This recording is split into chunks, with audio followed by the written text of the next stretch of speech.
चलिए स्टार्ट कर रहे हैं। ओके, क्या क्या पढ़ चुके हैं उसके बारे में बात कर लें एक बार। Parallel plate capacitor, last class के अंदर हमने कैपेसिटेंस इक्वल डिराइव कर लिया था क्या? रिलेशनशिप बताना बेटा, रिलेशनशिप डिराइव कर लिया था क्या? सिग्मा ए अपॉन कंडीशन तक क्या होता है बेटा? थोड़ा सा और अपने आप को एक्सप्लेन करो। अच्छा, factors on which capacitance on a parallel plate, हाँ फॉर्मूला डिराइव कर लिया था ना, एप्सिलॉन ए अपॉन डी, ये डिराइव हो गया था न्यूमेरिकल करने। हमने क्या देख लिया, ये एक पैरेलल प्लेट कैपेसिटर, जल्दी से ब्रीफ कर दूं मैं, ठीक है। पैरेलल प्लेट कैपेसिटर की कितनी सरफेस होती है? 1 2 3 4। हमेशा हम जब भी चार्ज की बात करते हैं, सुनेंगे, सुनना सब बच्चों। आओ, तुम्हें एक रूल बताया था, जब भी हम पैरेलल प्लेट कैपेसिटर की बात करेंगे बेटा, हमेशा हम चार्ज एक पे पॉजिटिव और एक पे negative equal amount of charge लेते हैं, ठीक है। एक पे पॉजिटिव एक पे नेगेटिव, बट मैग्नीट्यूड सेम रहता है। Now what is the rule? बाहर की दो सरफेस पे चार्ज निकालने का रूल क्या है? कौन बच्चा मुझे बताएगा? What is the formula? Let me know on the chat section. What is the formula to find out the charge distribution on the outer surfaces? जल्दी से, quickly, everyone. Everyone, it's a revision, तो you should know the answer. Outer surface पे charge कैसे distribute होगा? Yes, Krish. Q/2E. Formula होता है Q1 plus Q2 upon 2. So this is the formula. Yes Aastha, perfect. Q1 plus Q2 upon 2. This is the formula. बच्चे please revise the lecture. तो plus Q और minus Q मिलके यहाँ पे 0 और यहाँ पे 0। क्या ये बात समझ में आती है? तो हमने आपको बोला कि सारा का सारा चार्ज अंदर की सरफेस पे आ जाएगा और इस पे सारा का सारा नेगेटिव चार्ज आ जाएगा। तो हमने आपको क्या बोला? अ parallel plate capacitor will start behaving like a thin sheet, ठीक है, वो थिन शीट के जैसे बिहेव करना लग जाएगा। और फिर मैंने आपको इसका डायग्राम बनाया ये, ठीक है। अब हम ये वाला डायग्राम देखते हैं, ठीक है बच्चों। पूरा फिर से बता रही हूँ, जल्दी से मुझे जवाब देना कि हाँ मैम इट्स ऑल क्लियर। ये नेगेटिव चार्ज आ गया, ठीक है। पॉजिटिव और नेगेटिव चार्ज के कारण इलेक्ट्रिक फील्ड बनी, पॉजिटिव टू नेगेटिव की तरफ, ठीक है। ये इलेक्ट्रिक फील्ड दो सरफेस के बीच में बाउंड हो गई है, ये इलेक्ट्रिक फील्ड दो सरफेस के बीच में बाउंड हो गई है। ये जो दो शीट्स लेते हैं, उन दो शीट्स के बीच में जो गैप होता है बेटा, ये d से रिप्रेजेंट करते हैं और ये स्मॉल d इन मिलीमीटर्स होता है।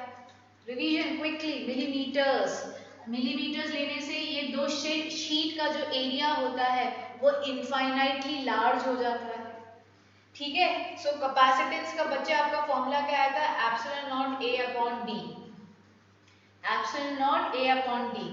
यहाँ उसको डिराइव करने का भी याद दिला देती हूँ, अगर आपसे पूछे कोई कैपेसिटेंस कैसे।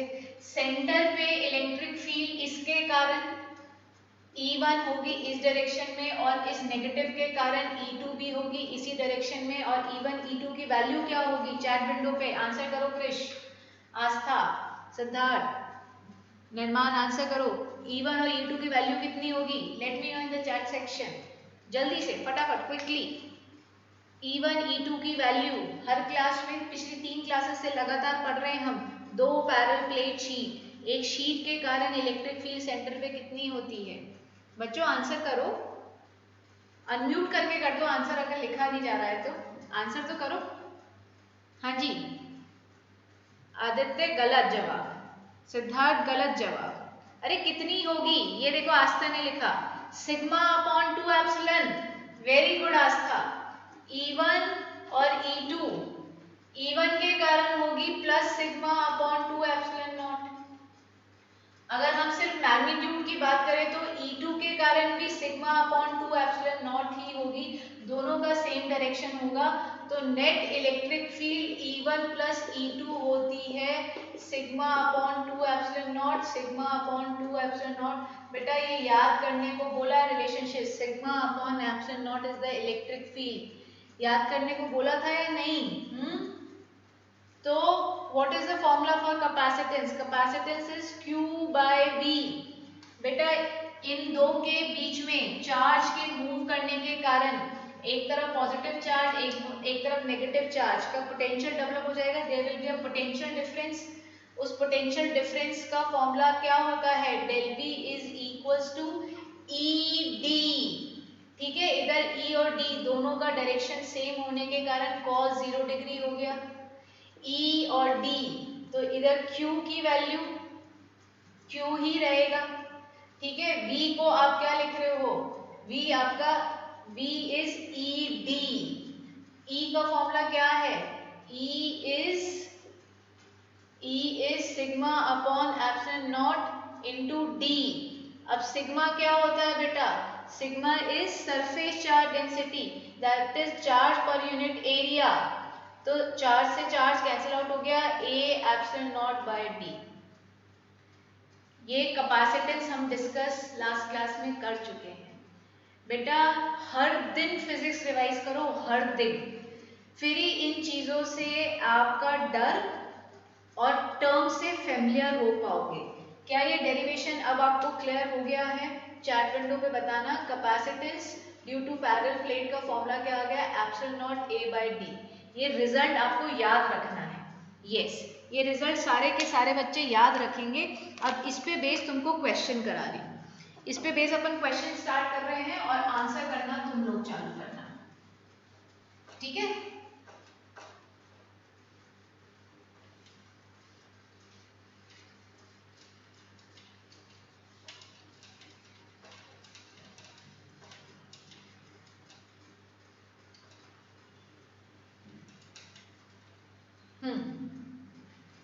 आओ पहला क्वेश्चन मैं फिगर से बता देती हूँ।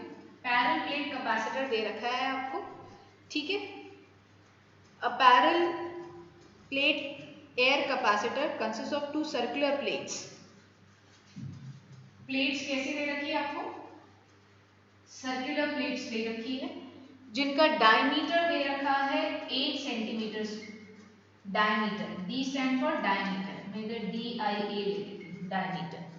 ठीक है, at what distance should the plate be held?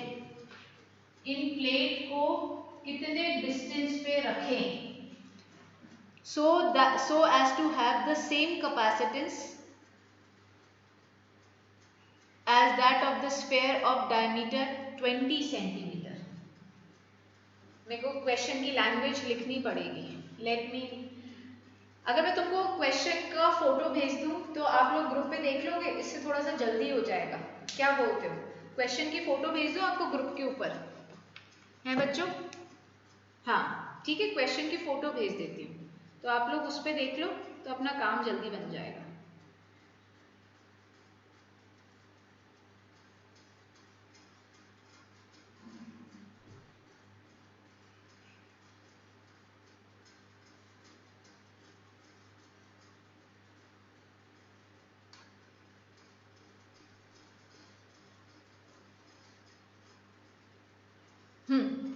अब देखो तुम क्वेश्चन पढ़ लो, मैं तुमको सब क्वेश्चन सिखा देती हूँ। क्वेश्चन क्या कह रहा है? दो पैरेलल प्लेट कैपेसिटर है। पैरेलल प्लेट कैपेसिटर है बट उनकी प्लेट्स किस शेप में? सर्कुलर में है। ठीक है, उनकी प्लेट्स किस शेप की है? सर्कुलर है। इनके बीच का गैप कितना रखें? इनके बीच का गैप कितना रखें सो दैट जो इसकी कैपेसिटेंस आए पैरेलल प्लेट कैपेसिटर की, वो एक स्फेरिकल कैपेसिटर की कैपेसिटेंस, अगर आपको याद नहीं है तो मैं बता देती हूँ, 4 पाई एप्सिलॉन नॉट r। जो इसकी कैपेसिटेंस है इसके बराबर ही इसकी कैपेसिटेंस निकले, तो इन दो प्लेट्स के बीच में कितना गैप होना चाहिए? और आपको इस स्फेयर का भी डायमीटर गिवन है, दैट इज गिवन 20 सेंटीमीटर। तो सबसे पहले तो मुझे ये बता दो, क्या आप लोगों को क्वेश्चन क्लियर है? Is this question clear to everyone? दो पैरेलल प्लेट कैपेसिटर हैं जो कि सर्कल की शेप में है। इन दोनों के बीच में गैप कितना रखें सो दैट इनके बीच में जो कैपेसिटेंस आए वो एक स्फेरिकल कैपेसिटर के बराबर हो। Is the question clear? Is this question clear to everyone? हाँ, क्वेश्चन क्लियर है बेटा? अगर आपको क्वेश्चन क्लियर है तो अब आपको क्या करना है, पैरेलल प्लेट कैपेसिटर का फॉर्मूला अभी आपने देखा, epsilon naught A by D को आपको किसके बराबर रखना है, 4 पाई एप्सिलॉन नॉट आर के भी बराबर। एप्सिलॉन एप्सिलॉन कैंसिल आउट हो गया। Area of a circular sheet बेटा क्या होगा, pi r square upon d equals to 4 pi capital R. In fact pi और पाई भी कैंसिल आउट हो गया, तो बेटा डी कितना आ जाएगा, are square upon 4r। r कितना है, 4 इंटू 4। ठीक है, अगर आपको पॉइंट्स में कन्वर्ट करना है तो 0.04 0.04 4 और ये डायमीटर कितना है 0.1। ठीक है, तो 4 से 4 कैंसिल आउट हो गया 0.01 और ये आपको मिल जाएगा 4 इंटू 10 की पावर माइनस 4 और plus 1 that will give you 4 into 10 की पावर माइनस 3 डी और डी की वैल्यू 4 मिलीमीटर। अरे ये तो हमने पढ़ा ही था ना कि दो सर्कुलर प्लेट हो या कैसी भी प्लेट हो उनके बीच में जो डिस्टेंस होता है वो मिलीमीटर में होता है। बोलो क्या ये क्वेश्चन समझ में आ रहा है? सोल्यूशन दिख रहा है सब लोगों को? बताना बेटा मुझे, लेट मी नो। आप लोग लिखो, लिख लो बेटा।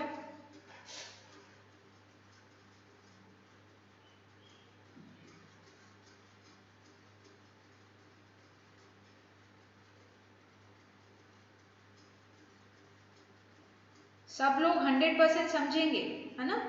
अपन दोनों की मेहनत होएगी तो ही रिजल्ट आएगा, खाली मेरी मेहनत से रिजल्ट नहीं आएगा। रिपीट कर दो, ठीक है निर्माण, रिपीट कर देते हैं।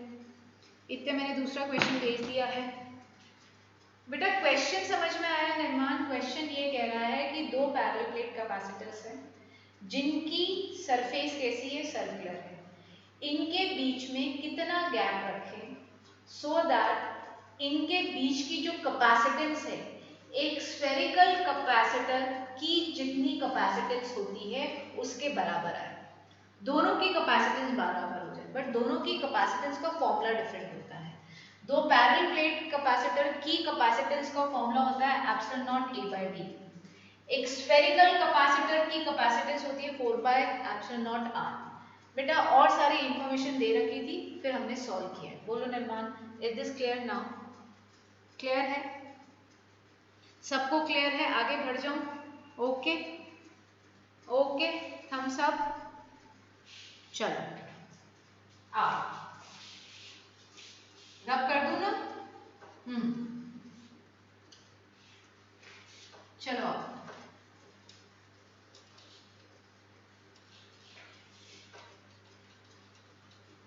बड़े बच्चों आगे नेक्स्ट क्वेश्चन आप लोगों ने देख लिया है, आपकी ग्रुप पे आ चुका है नेक्स्ट क्वेश्चन।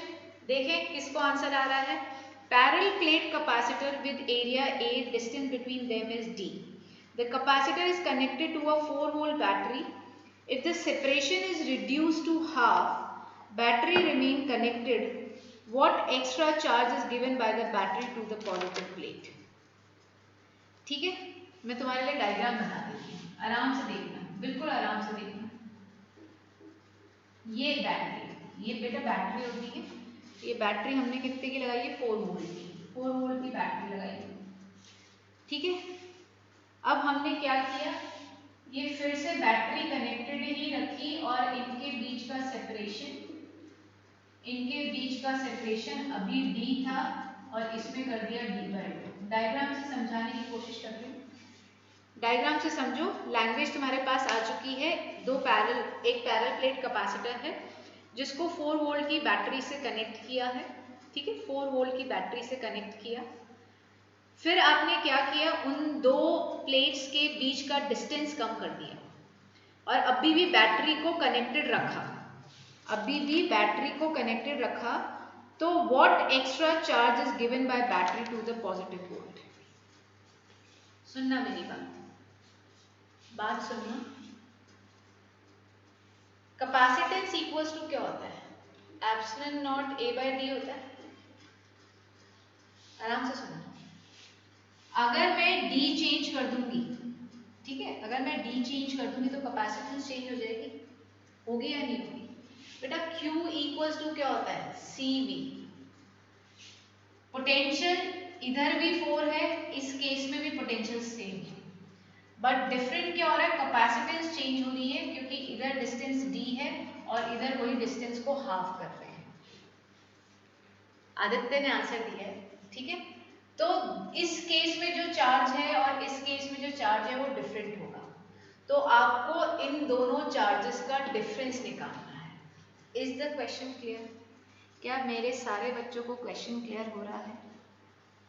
आदित्य गलत है बेटा गलत है, कोई बात नहीं, आ जाएगा, at least you tried. Difference is 4, yes Aditya, difference is 4, very true. हाँ, तो देखो पहले वाले केस में अगर आप Q निकालते हो बेटा तो वो कितना आएगा, epsilon naught A by D, हमें और तो कुछ इन्फॉर्मेशन नहीं दे रखी, और बैटरी कितने की है, 4, बैटरी कितने की बेटा 4, तो Q कितना आ गया, 4 epsilon naught A by D, जिसको आप लिखना चाहो तो 4C भी लिख सकते हो, C क्या है ये। इस केस में आओ, जब Q डैश निकालो, जब डिस्टेंस कर दिया D डैश तो C dash into V, battery अभी भी 4 वोल्ट की है, तो C डैश कितना होगा, epsilon naught A upon D by 2 into V कितना है 4, तो ये 2 पर जंप कर गया तो 2 4 जा 8 epsilon naught A by D, बेटा इसको क्या बोला आपने, इसको आपने C बोला, तो ये Q डैश आ गया, तो डेल Q कितना आया, Q dash minus Q that is 8C minus 4C that is 4C और 4 epsilon naught A by D। क्या ये बात बच्चों तक पहुंच पा रही है? क्या आप लोगों को समझ में आ रहा है? हाँ बच्चों बताना मुझे। शीट शेयर करेंगे आज आपसे। हाँ आदित्य क्लियर है, गौरव क्लियर, वेरी गुड।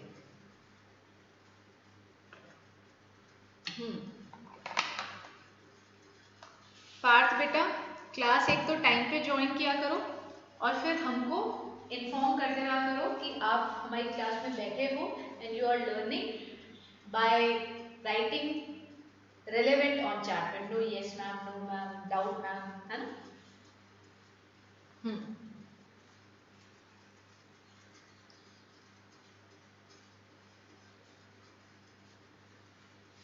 क्लियर है? क्लियर है ये बात? आगे बढ़ूं? क्वेश्चन क्लियर हो गया है? चलिए आगे बढ़ते हैं। नेक्स्ट हेडिंग डालेंगे energy stored in a parallel plate capacitor. Energy stored in a parallel plate capacitor, derivation है, एग्जाम के पॉइंट ऑफ व्यू से इंपॉर्टेंट है, बहुत आराम से समझोगे, बहुत अच्छे से समझ में आएगा, इसकी मैं गारंटी दे रही हूँ, ठीक है। आपको सिर्फ सुनना और समझना है मेरे साथ। हेडिंग क्या है, एनर्जी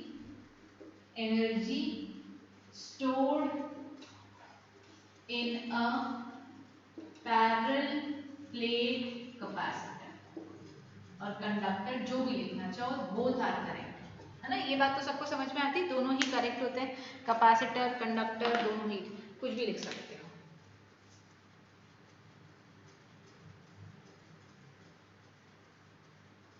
करूं स्टार्ट करें बच्चों? चलो सुनना सब लोग बेटा, इनिशियली दोनों ही प्लेट पे कोई चार्ज नहीं होता। इनिशियल सिचुएशन क्या लिखते हैं, इनिशियल जब समय जीरो है, फिलहाल चार्ज भी जीरो है और इनके बीच का पोटेंशियल डिफरेंस भी जीरो है, ठीक है। एक पे चार्ज ज्यादा होगा, एक पे चार्ज कम होगा, चार्ज के स्टोर के कारण तो पोटेंशियल आता है, because what is V, KQ by R, अगर Q है तो V है, ठीक है। तो पहली सिचुएशन में आपने क्या देखा, इसके ऊपर, दोनों के ऊपर कोई चार्ज नहीं है। अब हम क्या करते हैं बेटा, थोड़ा थोड़ा चार्ज DQ चार्ज को धीरे धीरे एक प्लेट से दूसरी प्लेट के ऊपर लेके जाते हो। कैसे लेके जाते हो, सुनना बेटा, हम ये क्या करते हैं, इधर हम इसको जब बैटरी से कनेक्ट करते हैं तो बेटा बैटरी क्या कर रही थी, बैटरी इधर से इलेक्ट्रॉन लेके जा रही थी, तो इधर नेगेटिव चार्ज दे रही थी, ऐसे कुछ हो रहा था ना, याद आ रहा है या नहीं आ रहा है? ठीक है, तो इसको अभी हम ऐसे समझा रहे हैं कि ये इधर से प्लस क्यू चार्ज लेके जा रही है, ये डी क्यू क्या है? Plus charge. डी क्यू क्या है? Plus charge. कंटिन्यू करूं? आ रहा है समझ में? तो बेटा इसके पास प्लस चार्ज आएगा, एक प्लस डी क्यू चार्ज आ गया।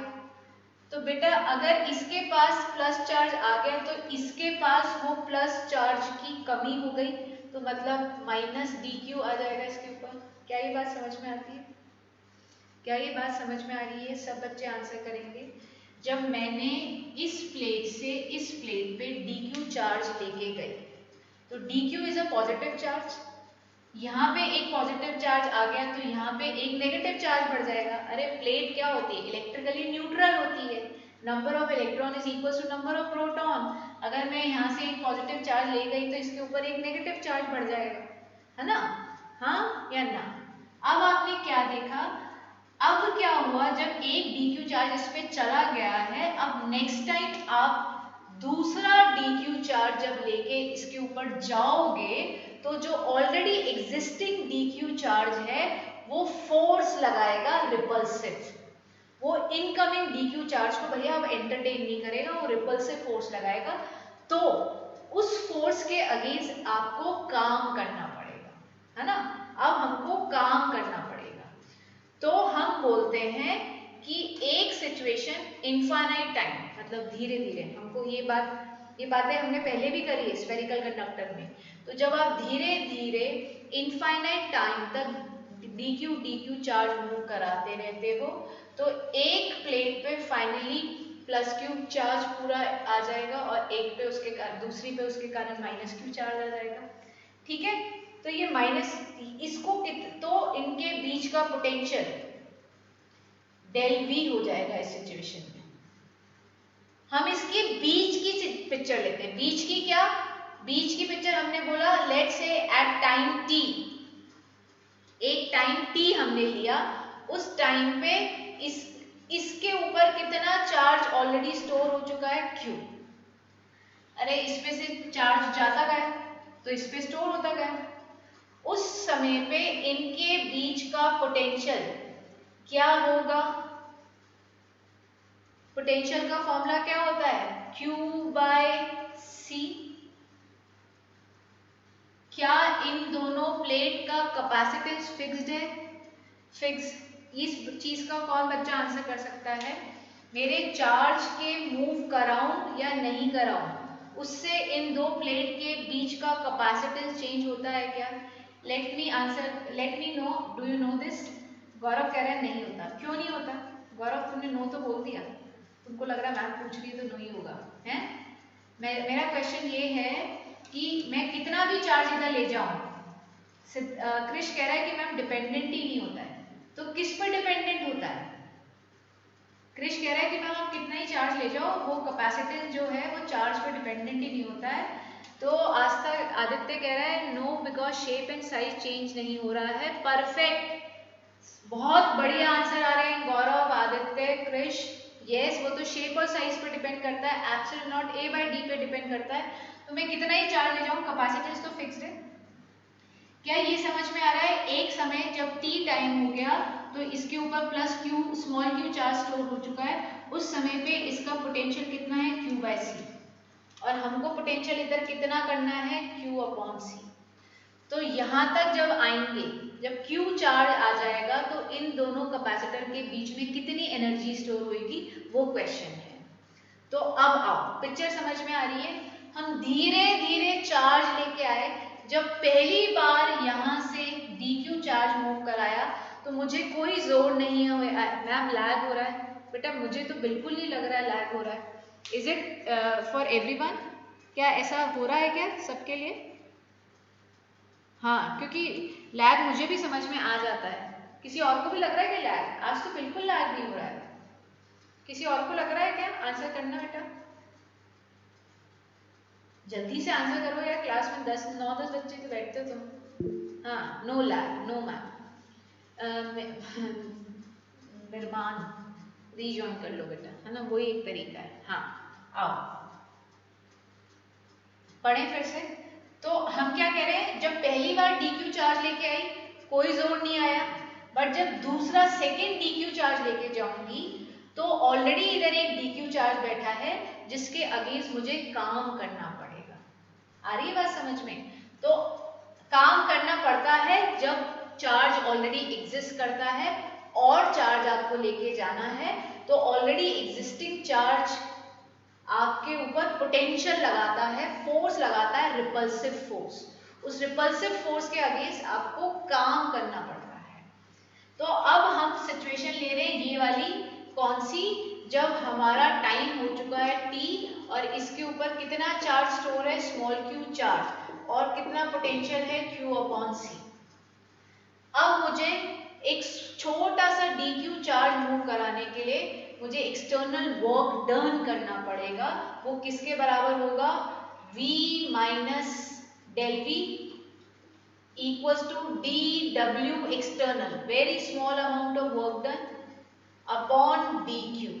and what is this del v? उस टाइम पे del v बच्चे कितना हो चुका है, q upon c। क्या ये बात समझ में आ रही है? Are you people getting this? हर बार मेरे को dq ले जाने के लिए हर बार अलग काम करना पड़ेगा, क्योंकि इधर हर बार पोटेंशियल चेंज हो रहा है। ये बात याद है ना? धीरे धीरे, very small amount of work and every time the work done changes. अरे हर बार इस सामने वाली प्लेट के ऊपर चार्ज बढ़ जाता है, उसके ऊपर चार्ज बढ़ जाता है तो उसका पोटेंशियल बढ़ जाता है, उसका पोटेंशियल बढ़ जाता है तो मेरे को जो dq चार्ज लेके जाना है उसके लिए मेरे को और काम करना पड़ता है। जितना ज्यादा सामने देखो, इस सामने आपके दुश्मन खड़े हैं, हर बार दुश्मन में एक दुश्मन ऐड हो जाता है, तो आपको उस दुश्मन को बीट करने के लिए ज्यादा और पावर चाहिए और एनर्जी चाहिए। सेम चीज हो रही है, तो हर बार एक dq को मूव कराने के लिए आपको ज्यादा काम करना पड़ रहा है और हर बार आपका काम बदल रहा है, क्योंकि हर बार जो सामने प्लेट है उस पर चार्ज बढ़ता जा रहा है। बोलो ये बात समझ में आ रही है क्या? क्या ये बात समझ में आ रही है? तो हम क्या करेंगे, ऐसे वेरी dw बहुत छोटे छोटे बहुत सारे काम करेंगे, छोटा छोटा थोड़ा थोड़ा वर्क चार्ज लेके जाएंगे और बहुत सारा काम करेंगे, थोड़ा थोड़ा थोड़ा थोड़ा, और ये थोड़ा थोड़ा काम सारे मिलके क्या होगा, इंटीग्रेट कर देंगे तो हमें टोटल वर्क डन मिल जाएगा। That will be equals to q bye c dq integration. कितना चार्ज स्टोर करना है, इनिशियल पिक्चर थी 0 और टोटल कितना आ जाना चाहिए, कैपिटल Q। तो बेटा मेरा वर्क डन कितना आएगा, work external will be equals to half c बाहर q square 1 by c q स्क्वायर by 2 0 अपॉन कैपिटल Q। तो w external is equals to q square upon 2c, q square upon 2c, q square upon 2c।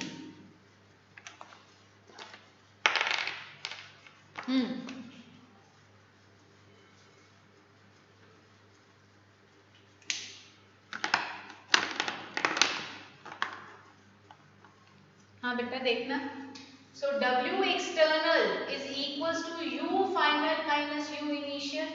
Initially दोनों plate के ऊपर कोई charge नहीं तो कोई एनर्जी नहीं, तो W external equals to U final, W external is Q square upon 2C, that is U final और the energy store in a parallel plate capacitor. तो जो आपने चार्ज को एक प्लेट से दूसरी प्लेट पे मूव कराने में जो काम किया वो सारा का सारा in a form of energy store हो जाएगा। आप लिखो तो मैं फिर से एक बार एक्सप्लेन कर देती हूँ, है ना? मैं फिर से एक्सप्लेन कर देती हूँ, आप लोग लिख लो।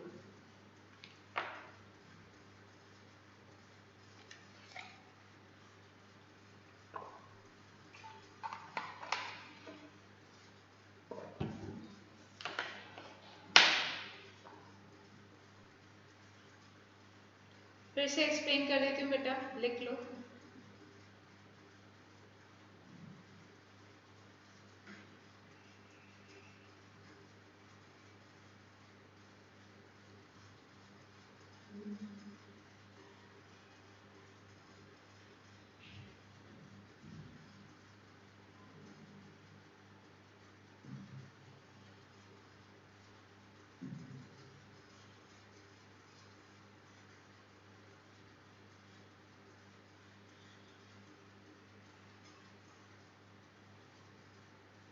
एक स्टेटमेंट में लिख लो, every time you take dq charge from one plate to another plate to second plate, amount of work done increases. हर बार जो काम कर रहे हैं वो बढ़ता जा रहा है। कॉपी हो जाए तो थम्स अप डालना और मुझे ये भी बताना कि कितनों को ये डेरिवेशन समझ में आ गया है। रिवाइज मैं करा रही हूँ but still I would like to know कितने लोगों को समझ में आ गया है। रिवाइज मैं करा रही हूँ बेटा, है ना, उसकी चिंता मत करो, फिर से रिवाइज करा दूंगी। और समझ में आ गया है जिसको वो मुझको बता दे। बोलो बच्चों।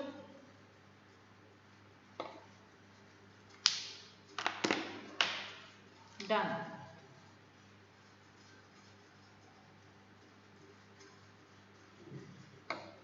लिख लिया? लिख लिया सब लोगों ने? जवाब दे दे। लास्ट स्टेटमेंट एक्सप्लेन कर दो। आदित्य कौन सा वाला? ये वाला? ये वाला बोल रहे हो क्या आदित्य? एवरी टाइम ये वाला?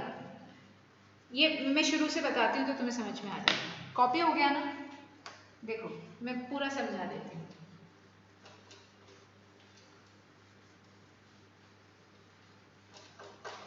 सुनो और समझो।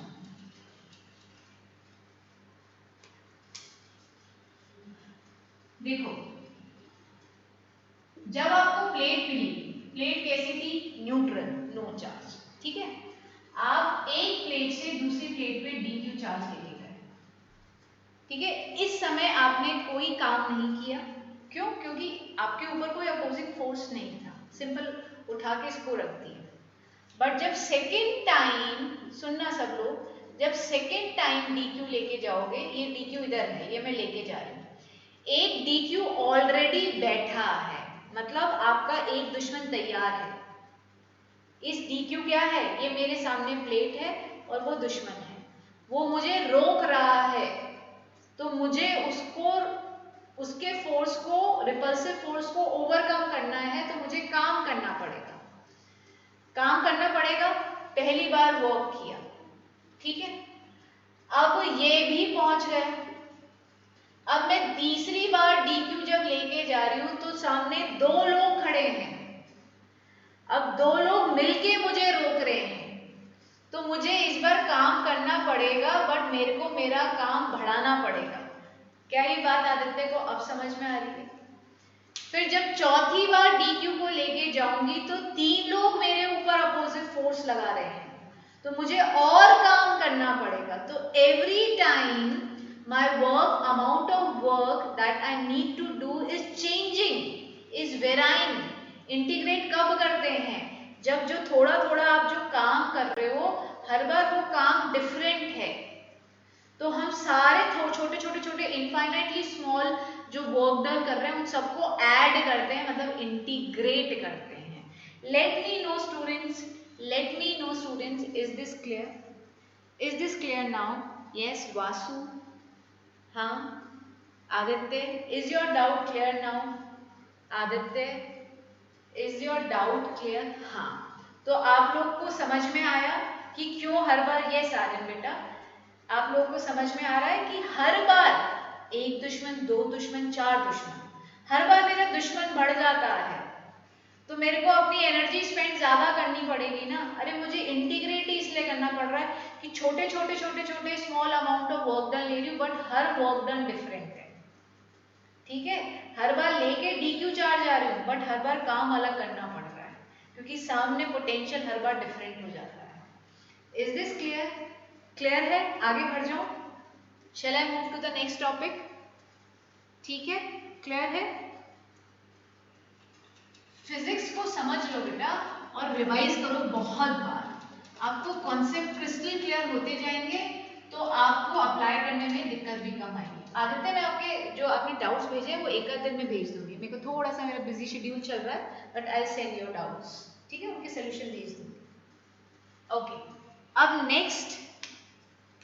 नेक्स्ट टॉपिक है एनर्जी डेंसिटी, बहुत इंपॉर्टेंट है। Energy density of an electric field, energy density of an electric field,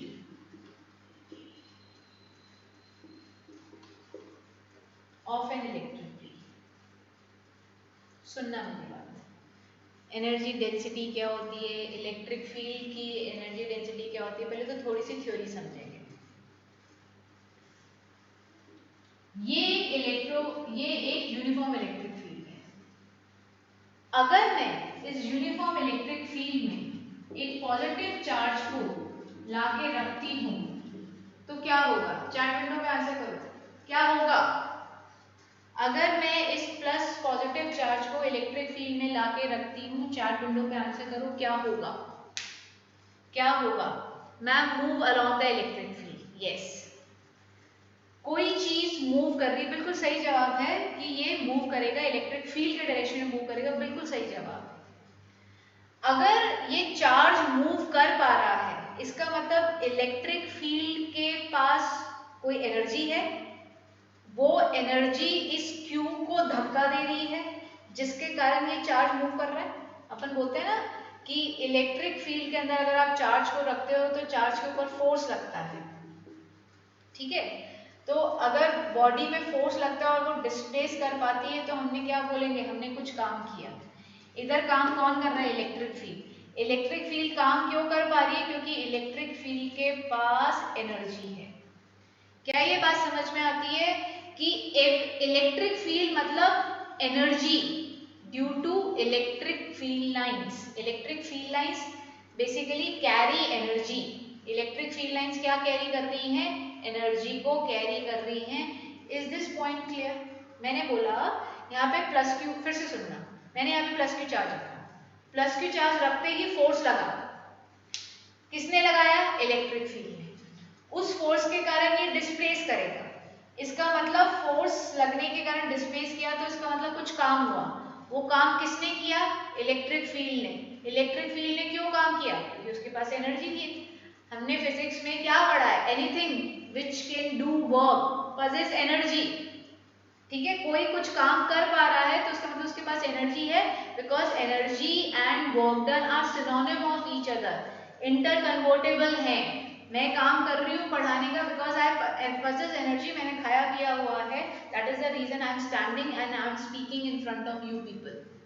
बोलो ये बात समझ में आती है? तो electric field carry energy, electric field के पास एनर्जी होती है, electrical energy, that is the reason आप इलेक्ट्रिक फील्ड के में कभी भी कोई चार्ज को रखते हो तो वो उस चार्ज के ऊपर फोर्स लगाने की क्षमता रखती है, वर्क करने की पावर रखती है, it can do some work because it has that energy. तो yes, electrical energy possess energy, electrical field possess energy. Is this point clear? Is this point clear? Electrical energy carry energy possess energy, क्या ये point clear है? आप लिख लेना। तो electrical energy के electric field के पास इलेक्ट्रिक एनर्जी होती है। चलो आओ आगे बढ़ते हैं। Now what is energy density? Energy density किसे कहते हैं? Energy density is equals to energy per unit volume. ये फॉर्मूला होता है एनर्जी डेंसिटी का। एनर्जी डेंसिटी क्या होती है? Energy per unit volume, energy per unit volume, ठीक है? एनर्जी पर यूनिट वॉल्यूम मतलब अगर मैं इधर 1 सेंटीमीटर का क्यूब बना लूं तो इस क्यूब में जितनी इलेक्ट्रिकल एनर्जी है, 1 सेंटीमीटर क्यूब, 1 सेंटीमीटर क्यूब के अंदर जितनी इलेक्ट्रिकल एनर्जी है वो इस क्यूब की क्या है? Energy density. अरे वॉल्यूम, इस क्यूब का वॉल्यूम कितना होगा? 1 सेंटीमीटर क्यूब, तो energy per unit volume, per unit, 1 unit, 1 unit, ये 1 सेंटीमीटर क्यूब का वॉल्यूम लिया है क्यूब का, तो इस क्यूब के अंदर जितनी एनर्जी है वो एनर्जी डेंसिटी है। किसकी एनर्जी है वो? इलेक्ट्रिकल फील्ड की। क्लियर है? अब हम टॉपिक को पढ़ना स्टार्ट करेंगे। आई होप सब बच्चों ने ये डेफिनेशन लिख ली है एनर्जी डेंसिटी की, एनर्जी पर यूनिट वॉल्यूम। भैया हम तो पैरेलल प्लेट कैपेसिटर पढ़ रहे हैं ना, तो जरा वो ड्रॉ कर लें। आओ इधर।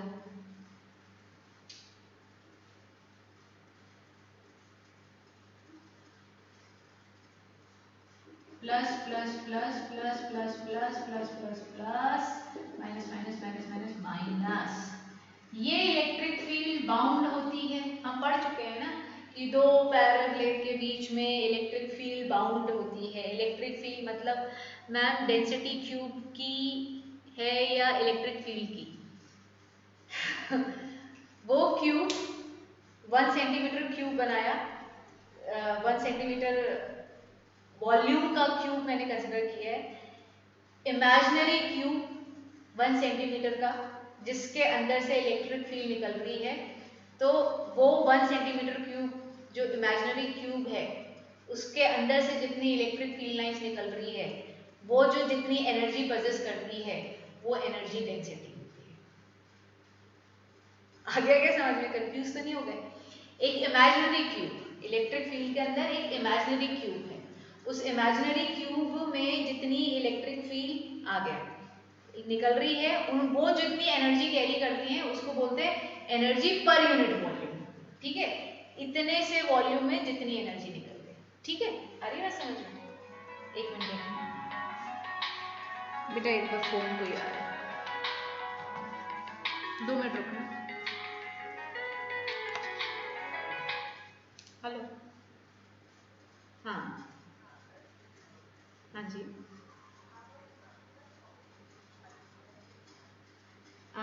भाभी अपन मिले भी हुए हैं, बस मेरी है ना अभी 12th की क्लास चल रही है, तो आप मुझे आधा घंटा दे दो, फिर अपन आप मुझे चाहे कॉल कर लेना, 6:30 तक अपन बात कर लेंगे, है ना? ठीक, ओके, हाँ ओके।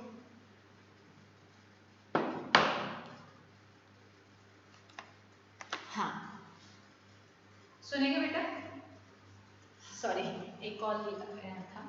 सो ये इलेक्ट्रिक फील्ड है, तो तुम ये बात करेक्ट है ना कि दो सरफेस, दो कैपेसिटर मतलब पैरेलल प्लेट कैपेसिटर के बीच में इलेक्ट्रिक फील्ड, तो आई शेयर, अरे तो इधर क्या हो गई, इनके बीच में इलेक्ट्रिक फील्ड डेंसिटी हम निकालना चाह रहे हैं, एनर्जी डेंसिटी निकालना चाह रहे हैं। अब आओ बच्चों, यहाँ पे इलेक्ट्रिक फील्ड कितनी होती है सेंटर पे? Sigma upon epsilon not. बताने की जरूरत थोड़ा है, इसके कारण सिग्मा अपॉन 2 एप्सिलॉन नॉट, इसके कारण भी सिग्मा अपॉन 2 एप्सिलॉन नॉट, दोनों का एडिशन कितना आएगा? E sigma upon epsilon naught. Is this clear? Sigma को बच्चे आप और क्या लिख सकते हो? Q upon A epsilon naught E, तो बेटा क्यू कितना आ जाएगा? E A epsilon naught. ठीक है, E A epsilon naught. What is the energy का फॉर्मूला? एनर्जी को आप कैपिटल यू से रिप्रेजेंट करते हो, half Q square upon C, है ना? तो हाफ क्यू की वैल्यू ये वाली लिखो, ई ए एप्सिलॉन नॉट, और सी का फॉर्मूला क्या होता है? एप्सिलॉन नॉट ए अपॉन डी, इसका स्क्वायर कर दो। ठीक है, half E square A square epsilon not square upon epsilon naught into A D, ऊपर एक ए से एक ए कैंसिल आउट हो गया। ठीक है, एक एप्सिलॉन से एक एप्सिलॉन कैंसिल आउट हो गया। ए और डी को इधर नीचे उतार दो, यू अपॉन ए डी, इधर बच गया half epsilon naught E square, u upon A D को स्मॉल u लिखते हैं, this small u is energy density, energy per unit volume, energy per unit volume. a into D, इस u के नीचे उतार लिया, तो इधर क्या बचा? Half epsilon naught E square. तो ये आपका फॉर्मूला आ गया। बताना बच्चों, क्या ये फॉर्मूला सब बच्चों को समझ में आ रहा है? आ रहा है?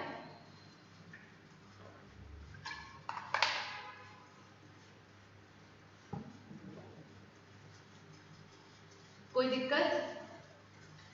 पैरेलल प्लेट कैपेसिटर के बीच में इलेक्ट्रिक फील्ड कितनी होती है? Sigma upon epsilon naught. Sigma का हाँ कर रही हूँ बेटा, सिग्मा का formula Q upon A, charge per unit area, इधर से Q की वैल्यू कितनी आ गई? ई ए एप्सिलॉन नॉट।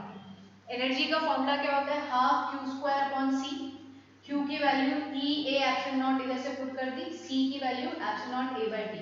ये सारी चीजें सॉल्व करोगे तो बेटा इधर ए और डी मिल रहा है, ठीक है। ये एंड वाला पार्ट मैं फिर से लिख देती हूँ, ये इधर तो काटा पीटी चल रही है ना। फिर इधर आया आपका यू बचेगा half E epsilon naught E square into A D. ये ए डी को बेटा आज से नीचे उतार देंगे, u upon A D half epsilon naught E square.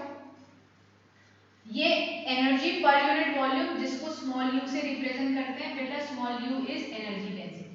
Now I think it is clear. अब ये क्लियर है बेटा, है ना। एडी आ रहा है, उस एडी को आपने एनर्जी के नीचे लिख दिया, ठीक है। तो U upon AD is energy density. Clear है बच्चों, क्लियर है, क्लियर है। चलो अब तुमको थोड़ा सा इंटरेस्टिंग पार्ट पढ़ा देते हैं, जिससे तुम काफी रिलैक्स भी फील करोगे और अच्छा भी लगेगा, अच्छा पार्ट है। ये हो जाए तो बताना, तो अपन आगे बढ़ेंगे।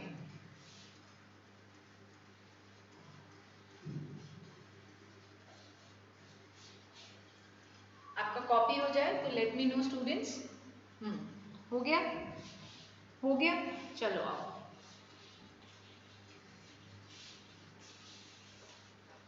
बहुत बढ़िया टॉपिक जो कि हमारी 10th क्लास के रजिस्टर से लिया गया है, रेजिस्टेंस, कॉम्बिनेशन ऑफ रेजिस्टेंस, याद है क्या।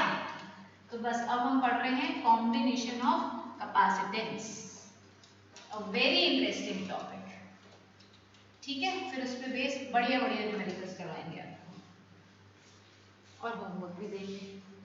चलो बच्चों आओ, let's start the topic. Heading डालेंगे combination of capacitor, combination of capacitors, ठीक है।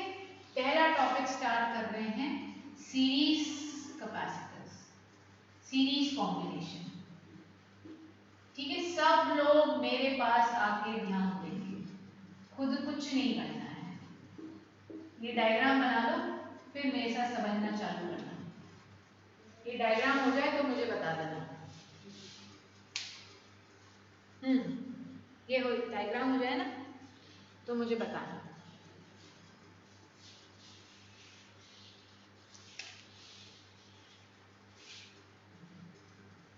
C1, C2, C3 V volt की battery. Shall I start? Shall I start with the topic? बता दो बच्चों। Shall I start with the topic? चलो आओ start करेंगे बेटा। इस बैटरी के कारण यहां से, इस बैटरी के कारण यहां से Q चार्ज निकलना स्टार्ट होगा। Q चार्ज कौन सा, -Q। ये पॉजिटिव बैटरी किसको अट्रैक्ट करेंगे अपनी तरफ, -Q चार्ज को। ये सारा का सारा -Q चार्ज इधर इस प्लेट पे जाके एक्यूमुलेट हो जाएगा। इधर से इधर -Q निकला तो इधर माइनस चार्ज की कमी हो जाएगी, तो इस पे +Q चार्ज एक्यूमुलेट हो जाएगा। बोलो क्लियर है। तो पहली और आखिरी प्लेट पे क्या चार्ज आएगा, अभी तक आपको वो समझ में आ गया। इधर से चार्ज निकला और इधर एक्यूमुलेट हो गया। इधर जितना नेगेटिव चार्ज एक्यूमुलेट हुआ उधर इतना ही पॉजिटिव चार्ज आ जाएगा। क्लियर है। सब लोग इधर ही बोर्ड पे ध्यान देना, अभी कुछ लिखना मत। अब इन दो प्लेट्स को देखो, इसके ऊपर +Q चार्ज आ चुका है। इस +Q चार्ज के पास एक अनचार्ज कंडक्टिंग प्लेट रखी हुई है। तो अनचार्ज कंडक्टिंग प्लेट में इसके बाजू में रखने के कारण, इंडक्शन के कारण यहाँ पे -Q चार्ज एक्यूमुलेट हो जाएगा। इंडक्शन का प्रोसेस होगा जिसके अंदर नो टचिंग होती है, तो यहाँ पे सारा पॉजिटिव चार्ज इसके नेगेटिव चार्ज को अपनी तरफ अट्रैक्ट करेगा, तो ये प्लेट की अंदर की सरफेस नेगेटिवली चार्ज हो जाएगी। ध्यान से समझना। अब इन दो प्लेट्स को देखो बेटा, ये दो प्लेट जिसमें से ये -q चार्ज हो चुकी है, इनिशियली ये दो प्लेट दुनिया में इनको किसी से कोई मतलब नहीं है, किसी से कनेक्टेड भी नहीं है, ये एक आइसोलेटेड सिस्टम है। कैसा है? Isolated system. बेटा इस आइसोलेटेड सिस्टम में इनिशियली इन दोनों प्लेट पे कोई चार्ज नहीं था। अगर कुछ समय बाद इसके ऊपर इंडक्शन के कारण -q चार्ज आ गया तो लॉ ऑफ कंजर्वेशन को फॉलो करते हुए बेटा इसके ऊपर +q चार्ज आना चाहिए।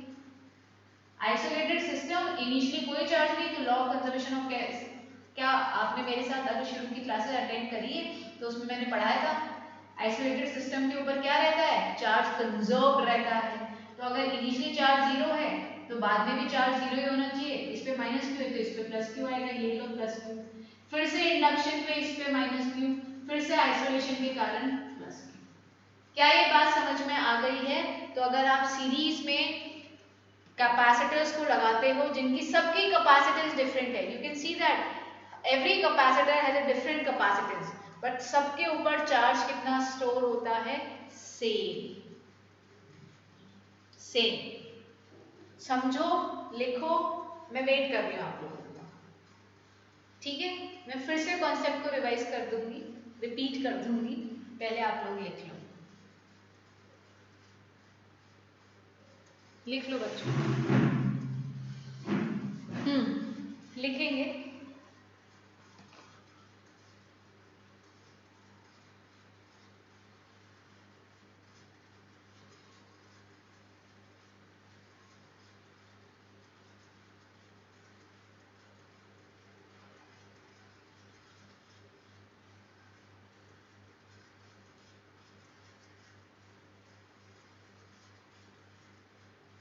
हो जाए तो बताएंगे बच्चों।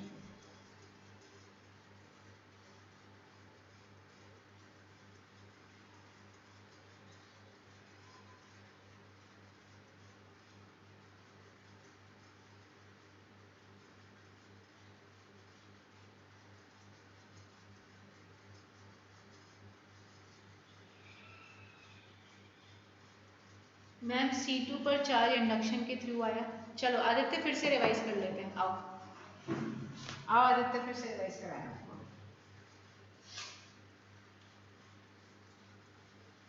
यहाँ से चार्ज मूव करना चालू करेगा, सब लोग सुनेंगे। यहाँ से चार्ज -q चार्ज मूव किया, बैटरी लगाइए, positive terminal of battery will attract the negative charge. ये सारा का सारा नेगेटिव चार्ज इस बैटरी इस प्लेट पे आ गया। जितना नेगेटिव चार्ज इधर आया उतना पॉजिटिव चार्ज इस पे आएगा। ठीक है, अब इन दो प्लेट्स को देखो, इन दो प्लेट्स में ड्यू टू इंडक्शन लिखा हुआ है, ड्यू टू इंडक्शन ये पहले अनचार्ज थी, पर क्योंकि ये एक चार्ज प्लेट के पास में रखी हुई है तो इंडक्शन के कारण इधर इस पे नेगेटिव चार्ज आ गया। ठीक है, अब इन दो प्लेट्स को कंसिडर करो। ये सिस्टम इनिशियली कैसे है? आइसोलेटेड सिस्टम है, ये किसी से कनेक्टेड नहीं है। देखो ना, ये सिस्टम किसी से कनेक्टेड है क्या? ये H किसी से कनेक्टेड नहीं है, तो इनिशियली इस सिस्टम के ऊपर कोई चार्ज नहीं है, बट क्योंकि इस पे -q चार्ज इंडक्शन के कारण आ चुका है तो इधर क्या होगा? Law of conservation of charge को फुलफिल करने के लिए +q चार्ज आ जाएगा। क्या बोलते हो? +q चार्ज आ जाएगा, फिर वापस से इंडक्शन, फिर वापस से आइसोलेटेड सिस्टम, हो गया काम। अब आदित्य और एवरीवन, क्या ये समझ में आ रहा है? क्या ये समझ में आ रहा है? बता दो, बताओ बच्चों, आ रहा है क्या? समझ में आ रहा है? अरे दूसरी भाषा में समझाऊं, ये सीरीज है, सीरीज के अंदर इस चार्ज को एक ही रास्ता मिल रहा है। सीरीज रजिस्टर याद है? सीरीज में करंट रिमेन द सेम। जो बच्चे मुझसे पढ़े हैं ना उनको मैंने बताया था, सीरीज में करंट को एक ही रास्ता मिलता है, तो वो करंट सबके साथ सबके थ्रू सेम करंट ही जाएगा। इधर चार्ज है, ठीक है, बट उसको मजा नहीं आएगा समझाने में। What is current? Flow of charge. ठीक है, बट मेरी ख्याल से ये इंडक्शन और आइसोलेटेड सिस्टम से पढ़ोगे तो ज्यादा मजा आएगा। तो कुल मिला के तुमको ये समझ में आ गया है, सीरीज के अंदर कैपेसिटर डिफरेंस, कैपेसिटेंस हर एक की डिफरेंस है, डिफरेंट है, सॉरी। पोटेंशियल ऑब्वियसली आपने ये भी पढ़ा है सीरीज के अंदर अब क्या होगा, C1 is equal to Q। भाई अगर कैपेसिटेंस डिफरेंस है Q अपॉन C1, एक बात बताओ, Q अपॉन C1 अगर कैपेसिटेंस है, कैपेसिटेंस C1 है और चार्ज Q है, तो इसका पोटेंशियल V1 होगा, दूसरे का पोटेंशियल Q अपॉन C2 होगा, तीसरे का पोटेंशियल Q अपॉन C3 होगा। तो सबका पोटेंशियल डिफरेंट हो गया क्योंकि सबकी कैपेसिटेंस डिफरेंट है। ये क्वेश्चन में गिवन है। सीरीज जैसे कि रजिस्टर के अंदर तीनों रजिस्टर का रेजिस्टेंस डिफरेंट लेके चलते हैं ना, तो इधर तीनों की कैपेसिटेंस डिफरेंस है। हमको क्या निकालना है, कॉम्बिनेशन का कैपेसिटेंस, इस पूरे सिस्टम का कैपेसिटेंस कितना होगा, यही तो निकालना है बच्चों आपको। तो V1 V2 V3 तीन कैपेसिटेंस हो गई। चले आगे, चलो आओ, हमें ये पता है कि टोटल पोटेंशियल बच्चों किसके बराबर होना चाहिए, नेट पोटेंशियल जो बैटरी का है, V जो कि बैटरी का है, ठीक है।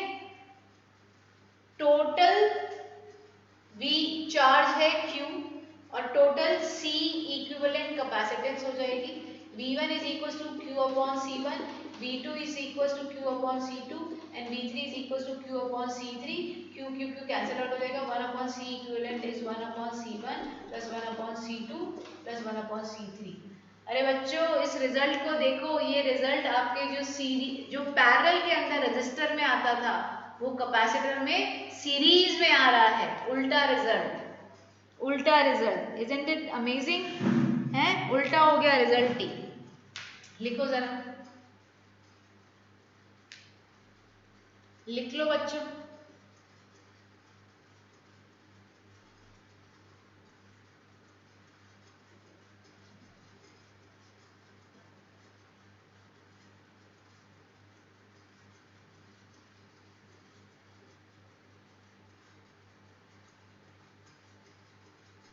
लिख के बताना हो जाए तो।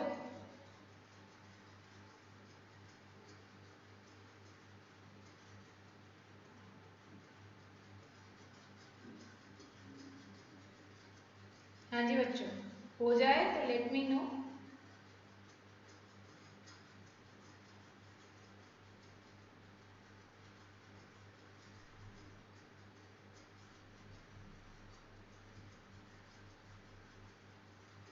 हो गया, जवाब दिया किसी ने मुझे या अभी लिख रहे हो?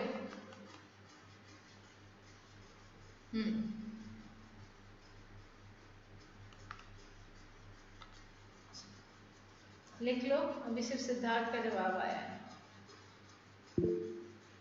हो गया गौरव?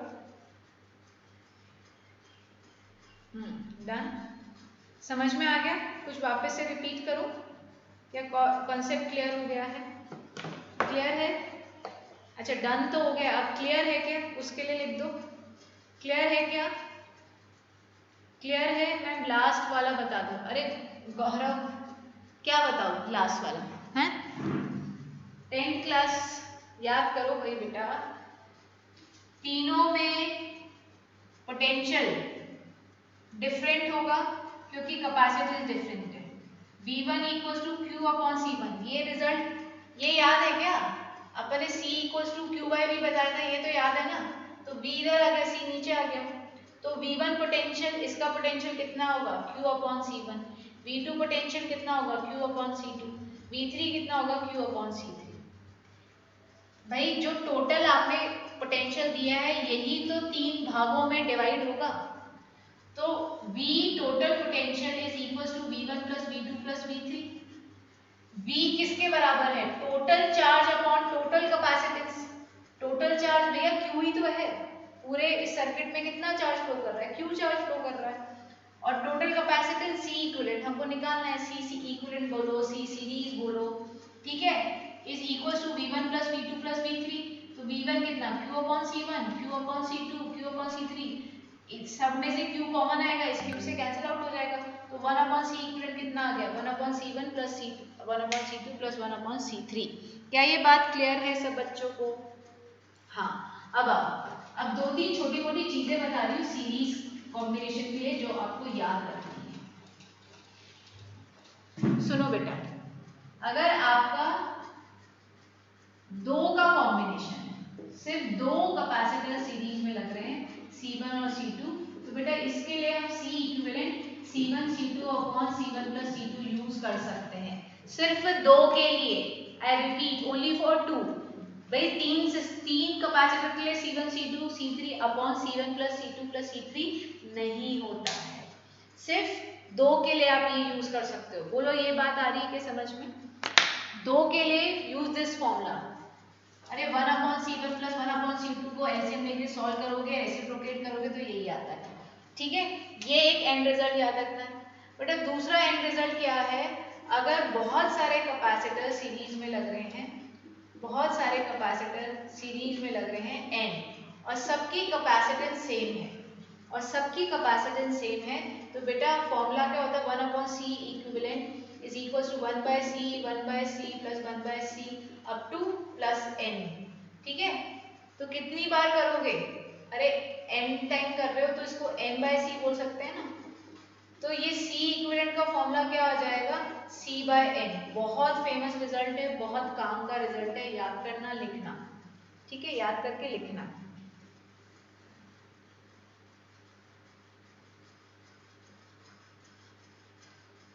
लिखना बेटा, समझ में आ रहा है तो बताना। लिख लिया?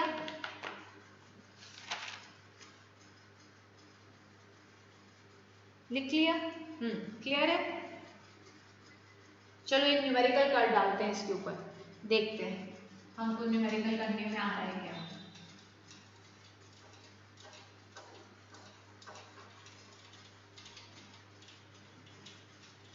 आओ देखें जरा, आओ बेटा एक न्यूमेरिकल देखें। हाँ, आपको दो कैपेसिटर्स को सीरीज में लगा रखा है, इनकी कैपेसिटेंस बता रखी है 12 माइक्रोफैरड और 4 माइक्रोफैरड, और बैटरी का वोल्टेज दे रखा है 12 वोल्ट। क्वेश्चन कितना है, क्या क्या है, 1 2 3, C इक्विवेलेंट निकालो, टोटल Q चार्ज निकालो, और V1 एंड V2 निकालो। ठीक है, करें start. Shall we start with the question? C equivalent, total charge और V1 V2 निकालना है। कर दे बच्चों स्टार्ट। आओ, तो what is the formula for C equivalent? अरे दो का है तो डायरेक्टली यूज कर ले, 12 into 4 प्लस अपॉन 12 प्लस 4, तो this will give you 12 into 4 upon 16। ये 4 पे गया, ये 3 पे गया, तो 3 माइक्रोफैरड। ठीक है, 3 माइक्रोफैरड। एक बात बताते हैं, वो आप जो दो पॉइंट्स लिखे थे ना इससे जस्ट पहले, उसमें लिख लेना, जो सीरीज में C इक्विवेलेंट आता है, जो सीरीज में C इक्विवेलेंट आता है वो इंडिविजुअल कैपेसिटेंस के कैपेसिटेंस से छोटा होता है। जो रिजल्टेंट कैपेसिटेंस इन सीरीज आता है वो इंडिविजुअल कैपेसिटर की कैपेसिटेंस से छोटा होता है। ये 4 है, ये 12 है, और आपका रिजल्टेंट कितना है, 3 माइक्रोफैरड। हमेशा, क्या ये बात समझ में आ रही है? रिजल्टेंट कैपेसिटेंस छोटी हो जाएगी। Q चार्ज निकालना है, Q चार्ज निकालने के लिए बेटा Q is equal to C into V, है ना। तो total charge is equal to total capacitance कितनी, 3 माइक्रोफैरड, और वोल्टेज कितना, टोटल वोल्टेज 12। तो बेटा Q कितना आ जाएगा, 36 माइक्रो कूलम्स। क्या ये बात समझ में आ रही है? टोटल चार्ज के लिए टोटल कैपेसिटेंस टोटल वोल्टेज लोगे। ठीक है, टोटल चार्ज Q, हर एक प्लेट के ऊपर Q चार्ज ही है, वो टोटल चार्ज है। वो total charge should be equal to total capacitance into total voltage. क्या ये बच्चों को आ रहा है समझ में? यस आदित्य बेटा, आपका आंसर करेक्ट है 3 और 9। बट अभी सेकेंड स्टेप तक क्लियर है क्या सब लोगों को? सेकेंड स्टेप तक क्लियर है क्या? हाँ बिल्कुल ठीक है, बिल्कुल ठीक है निर्माण, हाँ क्लियर है, क्लियर है। चलो अब कुछ बच्चे, अगर आपको 10th में न्यूमेरिकल करे हुए हैं तो दिक्कत आएगी नहीं, बट फिर भी आ रही है तो it's okay, I help you. V1 और V2 निकालना है, ये V1 ये V2। बेटा V1 पे Q कितना, अभी आपने निकाला ना 36 माइक्रो कूलम्स। V1 की कैपेसिटेंस कितनी, C1 is equal to 12 microfarad. तो V1 का फॉर्मूला क्या, Q अपॉन C1 है ना, Q कितना 36 micro farad, 12 micro coulomb sorry 12 micro farad, micro micro गया और इधर कितना आ गया 3 वोल्ट। ऐसे ही V2 निकालोगे Q अपॉन C2, V2 का पे चार्ज कितना Q, कैपेसिटेंस कितनी 4, तो 36 माइक्रो अपॉन 4 माइक्रो, माइक्रो से माइक्रो गया और इधर आ गया 9 वोल्ट। क्या ये बात समझ में आ रही है सारे बच्चों को, क्या ये बात समझ में आ रही है सारे बच्चों को, आ रही है तो बताएंगे। क्लियर है ना, क्लियर है ना बेटा, कोई दिक्कत थोड़ी ना आ रही है, नहीं आ रही ना। हाँ जी पार्थ,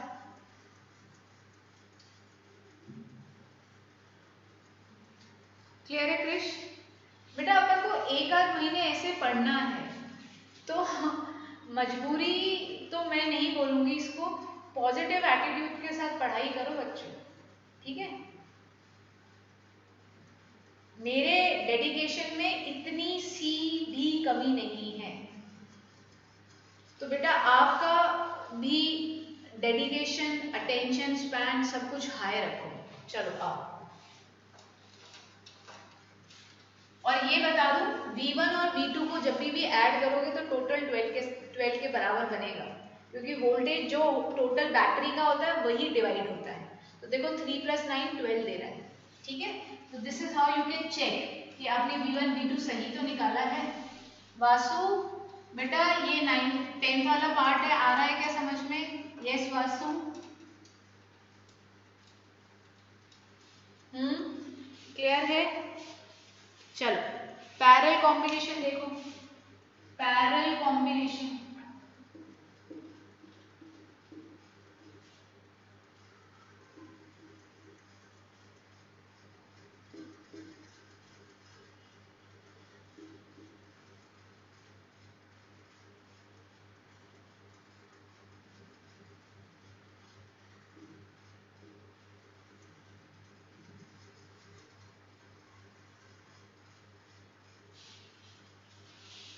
करें स्टार्ट, करोगे बेटा स्टार्ट, बताओ मुझे।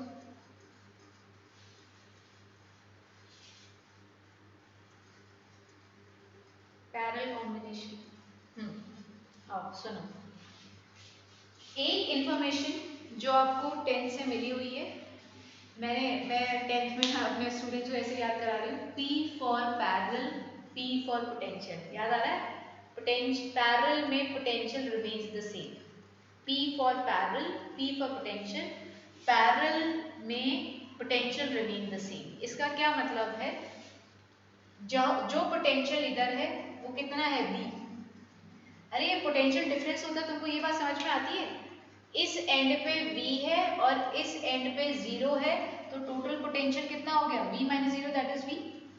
बेटा वही पोटेंशियल C3 के अबाउट है, अक्रॉस है, वही पोटेंशियल C2 के अक्रॉस है, वही पोटेंशियल C1 के अक्रॉस है।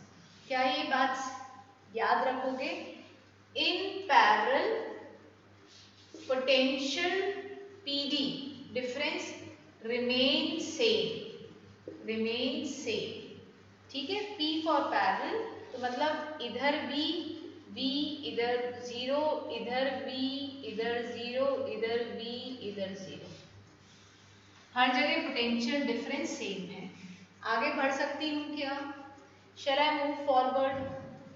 अब हो क्या रहा है सुनो बेटा, इधर से लेट्स से इसने Q चार्ज को खींचा, ये इधर से Q चार्ज जा रहा है, ठीक है, Q चार्ज जा रहा है, सुनना बेटा प्लस Q चार्ज। बेटा जब Q चार्ज इधर पहुंचा, इधर उसको 3 रास्ते मिले, कितने 3 रास्ते, तो चार्ज का मन करेगा कुछ चार्ज इधर चला जाए, कुछ इधर कुछ इधर, तो वो रास्तों को एक्सप्लोर करने लग जाता है और सारे रास्तों में थोड़ा थोड़ा डिस्ट्रीब्यूट हो जाता है। तो इसका मतलब in parallel combination charge will distribute. क्या ये बात समझ में आ रही है? क्या ये बात समझ में आ रही है? तो अगर इधर प्लस Q1 आएगा तो इधर माइनस Q1 आएगा ड्यू टू इंडक्शन। इधर प्लस Q आएगा 2Q आएगा तो इधर माइनस Q2 आएगा ड्यू टू इंडक्शन। इधर प्लस Q3 आएगा तो इधर माइनस Q3 आएगा ड्यू टू इंडक्शन। इतनी थ्योरी क्लियर है क्या सारे बच्चों को? P for parallel, P for potential, potential remains same in parallel, but when this charge starts flowing, at this point the charge will get 3 path. तो charge अपने आप को तीनों रास्तों में थोड़ा थोड़ा डिवाइड कर लेता है। तो अब हर एक कैपेसिटर का चार्ज डिफरेंट है और कैपेसिटेंस ऑलरेडी डिफरेंट थी, बट सेम क्या है? पोटेंशियल। बढ़ूं आगे? बोलोगे तो ही बढ़ पाऊंगी। बढ़ूंगे आगे? बोलो बच्चों। हाँ, तो कितना चार्ज बेटा डिस्ट्रीब्यूट होगा? अरे जो चार्ज टोटल है वही तो अपने आप को डिस्ट्रीब्यूट करेगा। तो Q चार्ज ने Q1, Q2, Q3 तीन अपने पार्ट्स कर लिए। तो ये total charge should be equals to total capacitance C equivalent into total potential V। This should be equals to C1 into V, C2 into V and C3 into V। तीनों में से V common, अंदर C1 plus C2 plus C3।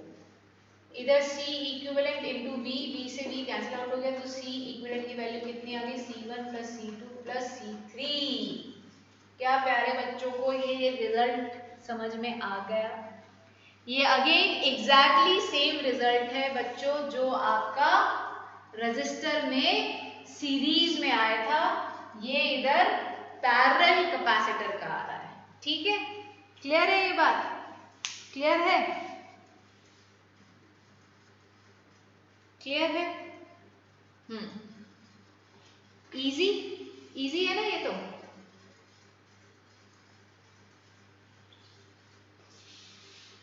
Easy लिख लो। ये and result drop कर दिया, लिख लो।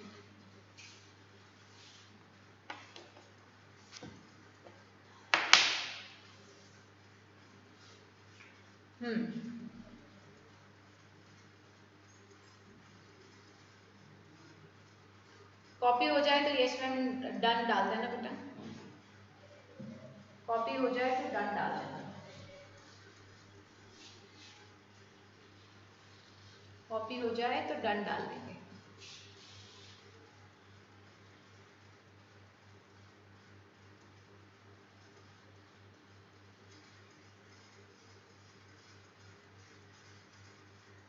हो गया आदित्य? हो गया इसका? ठीक है, ठीक है, ठीक है। नो वासु कर रहे हो बेटा क्या? डन? ओके डन ही है। ठीक है, यहाँ तक रिवाइज कर लेना आप लोग। चाहो तो अपने हिसाब से क्वेश्चन अटेम्प्ट करना चालू कर सकते हो। मैं शीट परसों की क्लास, संडे को मैं क्लास लूँगी, मोस्टली मैं क्लास लूँगी। टाइम मैं डिसाइड करूँगी 8 बजे, 9 बजे, 10 बजे, इन 3 टाइम में से लूँगी। ठीक है, तो मैं क्लास लूँगी जिसके अंदर मैं इसका आगे का थोड़ा सा पढ़ाऊँगी, जिससे कि मैं शीट जब दूँ तो आप लोग कर सको। और एक शीट इलेक्ट्रिक फील्ड की दे रखी है, वो आपको करके रखनी है। एवरीवन प्लीज़ होमवर्क कर लेना इलेक्ट्रिक फील्ड का। फिजिक्स को स्ट्रॉन्ग करने के लिए फिजिक्स के क्वेश्चंस करने पड़ेंगे। ठीक है, अगर किसी ने वो इलेक्ट्रिक फील्ड की शीट स्टार्ट करी है तो आप देखो उसके अंदर कितने मज़ेदार छोटे छोटे से क्वेश्चन हैं, कॉन्सेप्ट बना रहे होंगे। कितने लोगों ने वो शीट करनी स्टार्ट करी है?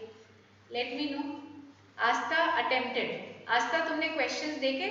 बहुत छोटे छोटे से क्वेश्चन, बिल्कुल क्रिस्टल क्लियर कॉन्सेप्ट बनाते हैं। सिद्धार्थ डन। सिद्धार्थ कैसे क्वेश्चन थे? सिर्फ कॉन्सेप्ट पे बेस्ड छोटे छोटे क्वेश्चंस, छोटी छोटी चीजें पूछ के सब कुछ क्लियर होता जाता है इलेक्ट्रिक फील्ड के बारे में। यस आस्था, आस्था कह रही हाँ, 2-3 है। It's okay Siddharth, it's okay, but मजा आया शीट को करके बहुत। मतलब hardly that sheet will take 1 our.